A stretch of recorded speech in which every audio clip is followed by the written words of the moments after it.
ओम शांति। आज 22 सितंबर 2022 के साकार मधुर महावाक्य हैं। आज सतगुरुवार वरदानी दिवस है। आँख खुलते ही वरदाता बाप सतगुरु के रूप में हमें दृष्टि भी देते हैं, वरदान भी देते हैं। वरदानों से झोलियाँ भरते हुए आज बाप दादा ने वरदान दिया। सदा बाप की याद की छत्र छाया के नीचे रहने वाले, माया की छाया से सेफ रहने वाले, सदा खुश बेफिक्र भव।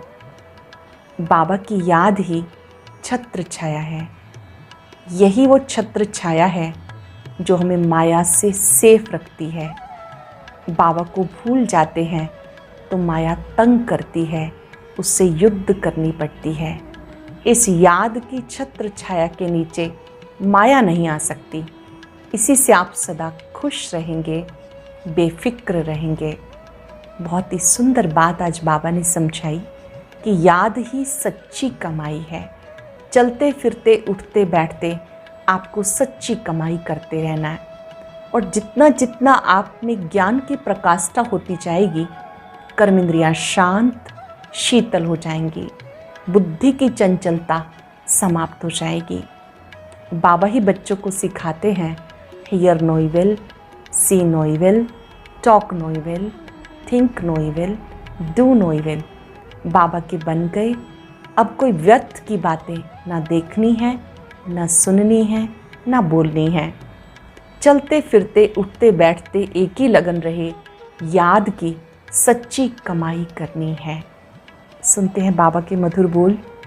बाबा कहते मीठे बच्चे, जितना समय मिले सच्ची कमाई करो। चलते फिरते कर्म करते बाबा की याद में रहना ही सच्ची कमाई का आधार है। इसमें कोई तकलीफ नहीं। जितना समय मिले सच्ची कमाई करो। चलते फिरते कर्म करते बाप की याद में रहना ही सच्ची कमाई का आधार है। इसमें कोई तकलीफ नहीं। कुछ न किन बच्चों में ज्ञान की प्रकाष्ठा होगी, उनकी निशानी क्या होगी? जिन बच्चों में ज्ञान की प्रकाष्ठा होगी, उनकी निशानी सुनाओ। जिनमें ज्ञान की प्रकाष्ठा होगी, उनकी सब कर्मेंद्रियाँ शीतल हो जाएंगी, चंचलता समाप्त हो जाएगी, अवस्था एकरस हो जाएगी, मैनर्स सुधरते जाएंगे। दूसरा प्रश्न है, शिव बाबा की याद बुद्धि में यथार्थ नहीं है तो उसकी रिजल्ट क्या होगी? याद यथार्थ नहीं है तो उसकी रिजल्ट क्या होगी? कोई ना कोई विकर्म जरूर होगा। बुद्धि इतना भी काम नहीं करेगी कि हमारे द्वारा कोई विकर्म हो रहा है। बाप का फरमान न मानने के कारण धोखा खाते रहेंगे। गीत है, आखिर वो दिन आया आज। ओम शांति। बच्चों को खातरी हो गई कि बेहद का बाप आया हुआ है। श्री कृष्ण को बेहद का बाप नहीं कहेंगे। ये गीत यहाँ के नाटक वालों ने बनाए हुए हैं। महाराजाधिराज श्री कृष्ण के लिए कहते हैं। बाबा कहते हैं, मैं तो नहीं बनता हूँ, तुम बच्चों को बनाता हूँ। तो इन गीतों से कुछ ना कुछ अच्छा अर्थ निकलता है। बेहद का बाप गरीब निवास जरूर है। जिस भारत को साहूकार बनाते हैं, वह भारत अब गरीब बन गया। भारत में उनका जन्म होता है और कहीं उनका जन्म गाया हुआ नहीं है। भले पूजा करते हैं, कोई भी नेशन में चित्र हैं, परंतु जन्म तो यहाँ होता है ना। जैसे क्राइस्ट का जन्म और कोई जगह है, परंतु चित्र तो यहाँ भी है। तो भारत को गॉड फादर का बर्थ प्लेस कहेंगे। मनुष्य कुछ समझते नहीं, वह तो ईश्वर को सर्वव्यापी कह देते। आगे तुम्हें पता नहीं था, अभी जानते हो। भारत पतित पावन परम पिता परमात्मा का बर्थ प्लेस है। मनुष्य समझते हैं जन्म पुनर्जन्म से न्यारा है। हाँ, मरण से बेशक न्यारा है, क्योंकि उनका अपना शरीर तो है नहीं, जन्म तो होता है। बाबा कहते हैं, मेरा जन्म दिव्य है। शिव बाबा का अवतरण होता है, उनका ये अवतरण दिव्य है। और मनुष्य तो गर्भ में प्रवेश कर फिर छोटे से बड़े बनते हैं। मैं ऐसा नहीं बनता हूँ। हाँ, श्री कृष्ण माँ के गर्भ में जाते हैं, छोटे से बड़ा बनते हैं। हर एक आत्मा अपने माँ के गर्भ में प्रवेश कर जन्म लेती है। ये मनुष्य मात्र की बात है। मनुष्य ही कंगाल, मनुष्य ही सिरताज बनते हैं। भारत सतयुग आदि में डबल सिरताज था। पवित्रता की निशानी रहती है। पवित्रता का ताज रतन जड़ित ताज था। पवित्रता गुम हो जाने के बाद सिर्फ एक ताज रहता है। विश्व का मालिक थे, फिर पुनर्जन्म लेते लेते एक ताज गुम हो गया, फिर सिंगल ताज वाले बने। ये ज्ञान की बातें हैं। पूज्य से पुजारी बनने के कारण एक ताज गुम हो गया। राजाएं पतित होते आए और जो पावन राजाएं सूर्यवंशी चंद्रवंशी पास्ट हो गए, उनके चित्रों की पूजा करते आए। जो पवित्र पूज्य थे वही पुजारी बन गए। उनको ही 84 जन्म भोगने पड़ते। जो भारत कल पूज्य था अब पुजारी बन गया। फिर पुजारी गरीब से पूज्य साहूकार बनना है। अब तो कितना गरीब है। कहाँ हेवन के महल थे, मंदिर के ऊपर भी कितने हीरे जवाहरात जड़े हुए थे, तो वो अपना महल तो और ही अच्छा बनाते होंगे ना। अब तो कितना गरीब हैं। गरीब से साहूकार तुम बनते हो। पुरुषार्थ तुम बच्चों को करना है। युक्तियाँ रोज़ बताते, जितना टाइम फुर्सत मिले याद की कमाई करनी है। जितना टाइम मिले क्या करना है, अंडरलाइन करेंगे, याद की कमाई। ऐसे बहुत काम होते हैं जिनमें बुद्धि नहीं लगानी होती, कोई कोई में बुद्धि लगानी पड़ती है। तो जब फुर्सत मिलती है, घूमने फिरने जाते हो, तो बाप की याद में रहो। ये कमाई बहुत करनी है, ये सच्ची कमाई है। बाकी वो है अल्पकाल के लिए झूठी कमाई। ये शिक्षा तुम बच्चों को अभी मिलती है। जानते हो हमें बेहद के बाप से बेहद का वर्षा लेना है। इसमें कोई तकलीफ़ नहीं, घर बार भी नहीं छुड़ाते, सिर्फ कहते बच्चे विकार में नहीं जाना। इस पर अक्सर करके झगड़ा चलता है और सत्संगों में ऐसे झगड़े नहीं होते हैं। वहाँ तो जो सुनाया सत सत कहते चले जाते हैं। झगड़ा यहाँ होता है। इस रुद्र ज्ञान यज्ञ में असुरों के विघ्न जरूर पड़ेंगे। अबलाओं पर अत्याचार होते हैं।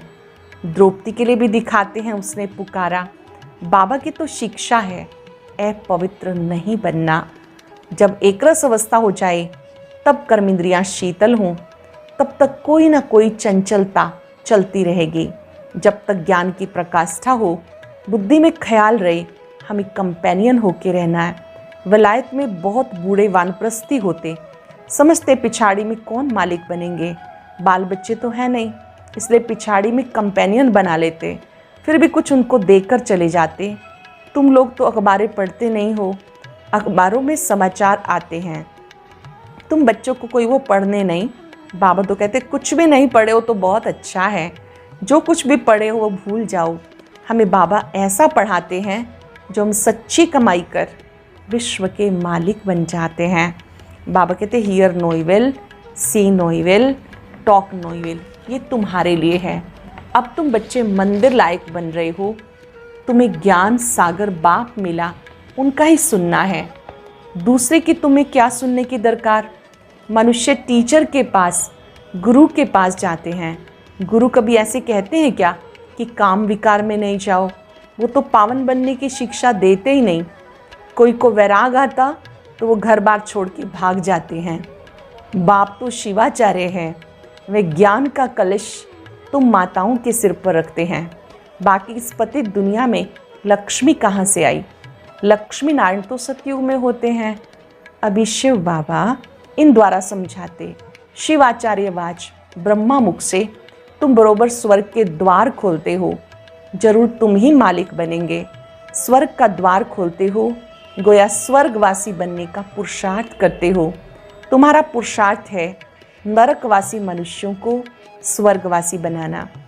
बाप भी ये सेवा करते हैं, पतित से पावन बनाना। तुम्हारा भी यही धंधा है जो बाप का धंधा है। आत्माओं को स्वर्गवासी बनाओ। स्वर्ग की चाहना तो सब रखते हैं। कोई मरता तो कहते फलाना स्वर्ग पधारा, उसे पूछना चाहिए। फिर जब वो स्वर्ग में गया तो नरक में बुलाकर ब्राह्मण आदि क्यों खिलाते हो। फिर तो ये अज्ञान अंधियारा हुआ। तुम यहाँ से सूक्ष्म वतन में जाकर खिलाते हो, क्योंकि तुम जानते हो ये पवित्र भोजन है। वह जो मर जाते हैं उनको पवित्र भोजन थोड़ा ही मिलता होगा। लिखते हैं बाबा फलाने का भोग लगाओ तो उनको पवित्र भोजन मिले। गाया हुआ है, देवताएं भी ब्रह्मा भोजन को पसंद करते हैं। बरोबर तुम्हारी महफिल सूक्ष्म वतन में लगती है। ऐसे नहीं कि ध्यान कोई अच्छा है, नहीं, योग को ध्यान नहीं कहा जाता, ध्यान को योग नहीं कहा जाता। बाबा कहते मेरे साथ बुद्धि योग लगाओ तो विक्रम विनाश होंगे। बैकुंठ में जाकर रास विलास करते हैं, वह कोई कमाई नहीं, मुरली तो सुन नहीं सकते। ये भोग आदि एक रस्म रिवाज है ड्रामानुसार। मनुष्यों की रस्म रिवाज और संगम युगी ब्राह्मणों की रस्म रिवाज में रात दिन का फर्क है। यहाँ से जाकर सूक्ष्म वतन में खिलाते हैं। इन बातों को जब तक नए समझे नहीं तब तक संशय उठता है। हम कहेंगे ड्रामानुसार इनकी तकदीर में नहीं, तो संशय पड़ा और चला गया। फिक्र की कोई बात नहीं, इनकी तकदीर में नहीं था। पहली बात भूल जाते हैं, हमें बाबा से वर्षा लेना है। कोई भी बात में संशय बुद्धि बन जाते, अरे हमारा काम वर्षे से है, हम पढ़ाई फिर क्यों छोड़ें, मुरली तो सुननी है ना। निराकार बाप तुम्हें डायरेक्शन कैसे सुनाएंगे, उनको मुख ज़रूर चाहिए। ब्रह्मा मुख से अथवा ब्रह्मा कुमार कुमारियों से सुनना है। कोई बाहर में दूर चले जाते, मुरली भी नहीं मिल सकती। बाबा कहते कोई हर्जा नहीं, तुम याद में रहो, स्वदर्शन चक्र फिराते रहो। ये बाबा की श्रीमत मिली हुई है। कहाँ भी हो तुम लड़ाई के मैदान में हो। बाप मिलिट्री वालों को भी समझाते कि तुम्हें ये सर्विस तो करनी है, ये तुम्हारा धंधा है, शहर की भी संभाल करनी है। तुम पगार लेते हो, एग्रीमेंट की हुई है तो संभाल भी करनी है। वहाँ से सैलरी लेते हैं तो एग्रीमेंट की हुई है तो संभाल भी करनी है। बुद्धि में लक्ष्य तो बैठा हुआ है। बेहद का बाप स्वर्ग का रचयिता है। कहते बच्चे मेरी याद में रहो तो विक्रम विनाश होंगे। शिव बाबा की याद में रह के भोजन खाओ, कोई ऐसी चीज़ होगी तो वो पवित्र हो जाएगी। जितना हो सके परहेज भी रखनी है। लाचारी हालत में बाबा को याद करके खाओ। कहीं मजबूरी में फंस जाते हो तो बाबा को याद करके खाओ, इसमें ही मेहनत है। ज्ञान को युद्ध नहीं कहा जाता, याद में युद्ध होती है। याद से विक्रम विनाश होंगे, माया का थप्पड़ नहीं लगेगा, देह अभिमानी नहीं बनेंगे। तुम अपने को आत्मा समझो, तुम शरीर को याद करते रहते हो, आत्मा को भूल गए। इसलिए पूछा जाता आत्मा का बाप कौन, उनको जानते हो? उनका नाम रूप देश काल लिखो। उनमें भी वैरायटी लिखते हैं। कोई लिखते आत्मा का बाप हनुमान है, कोई क्या लिखते कितना अज्ञान है। फिर समझाया जाता आत्मा तो निराकार है, तुम्हारा गुरु तो साकार है, निराकार का बाप साकार कैसे होगा। समझाने की प्रैक्टिस पे सारा मदार है। साथ में मैनर्स अच्छे चाहिए, बहुत अच्छे अच्छे बोलने वाले। दूसरे को तीर अच्छा लग जाता है, खुद में मैनर्स न होने के कारण उन्नति नहीं होती है। याद बहुत अच्छी चाहिए। कोई तो ज्ञान बहुत अच्छा सुनाते हैं, योग कुछ भी नहीं। ऐसे नहीं कि योग बगैर ज्ञान की धारणा नहीं हो सकती, धारणा तो हो जाती है। समझो किसको हिस्ट्री ज्योग्राफी सुनाते हैं, वो तो झट बुद्धि में बैठ जाएगा। बाबा की याद का कुछ भी बुद्धि में नहीं होगा। मांस मदिरा भी खाते रहेंगे, ये तो एक कहानी है। वह याद पढ़ना तो सहज है, हिस्ट्री ज्योग्राफी बुद्धि में आ जाती, याद की बात ही नहीं, पवित्रता की भी बात नहीं। ऐसे भी बहुत हैं, शिव बाबा को याद नहीं करते तो विक्रम विनाश नहीं होते। याद नहीं करते तो विक्रम विनाश नहीं होते, और ही जास्ती विक्रम करते रहते। इतना भी बुद्धि काम नहीं करती कि ये विक्रम है। फरमान ना मानना ये तो बड़ा पाप है। बाबा का फरमान ना मानना ये तो बड़ा पाप है। शिव बाबा का फरमान है ये करो, उनका फरमान नहीं मानेंगे तो बड़ा धोखा खाएंगे। बाकी हिस्ट्री ज्योग्राफी सुनना ये तो बड़ा सहज है। बाबा ने समझाया तुम स्कूलों में भी जाके समझा सकते हो। ये तुम हिस्ट्री ज्योग्राफी हद की पढ़ाते हो, बेहद की तुम पढ़ाते ही नहीं हो। लक्ष्मी नारायण का राज्य बताओ कहाँ गया। सूर्यवंशी चंद्रवंशी डायनेस्टी जो चली वो फिर कहाँ गई। उनका राज्य किसने छीना, किसने चढ़ाई की। तुम बच्चे जानते हो ये चक्र कैसे फिरता है। किसी को भी समझाओ 7 रोज़ में बुद्धि में बैठ जाएगा, परंतु मैनर्स नहीं है। ऐसे नहीं कि विकार में जाने से हिस्ट्री ज्योग्राफी को भूल जाएंगे। सारी बात योग की मुख्य है। योग में माया धोखा देती है। तुम्हें सर्वगुण संपन्न, संपूर्ण निर्विकारी, मर्यादा पुरुषोत्तम यहाँ बनना है। कई प्रतिज्ञा करके भी फिर ठहर नहीं सकते। माया बड़ी प्रबल है ना।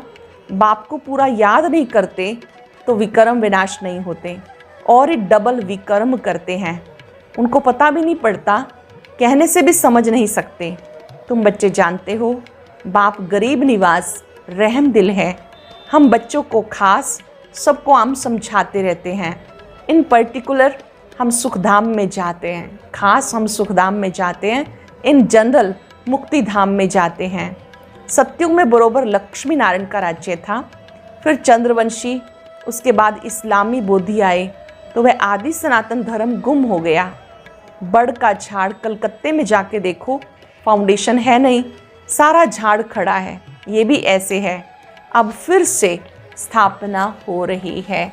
आदि सनातन देवी देवता धर्म की फिर से स्थापना हो रही है। अच्छा, मीठे मीठे सिक्के लदे बच्चों प्रति माता पिता बाप दादा का याद प्यार गुड मॉर्निंग। रूहानी बाप की रूहानी बच्चों को नमस्ते। रूहानी बच्चों की रूहानी बाप दादा को नमस्ते, गुड मॉर्निंग। शुक्रिया बाबा, शुक्रिया। धारणा के लिए सार। किसी भी बात में संशय उठाकर पढ़ाई नहीं छोड़नी है। बाप और वर्षे को याद करना है। एक बाबा से ही सुनना है, बाकी जो पढ़ा है सब भूल जाना है। Hear no evil, see no evil, talk no evil. बुरा मत देखो, बुरा मत सुनो, बुरा मत कहो। वेरी स्पेशल वरदान। बाप की छत्र छाया के नीचे रह, माया की छाया से बचने वाले सदा खुश बेफिक्र भव। बाप की छत्र छाया के नीचे रह, माया की छाया से बचने वाले सदा खुश और बेफिक्र भव। माया की छाया से बचने का साधन है बाप की छत्र छाया।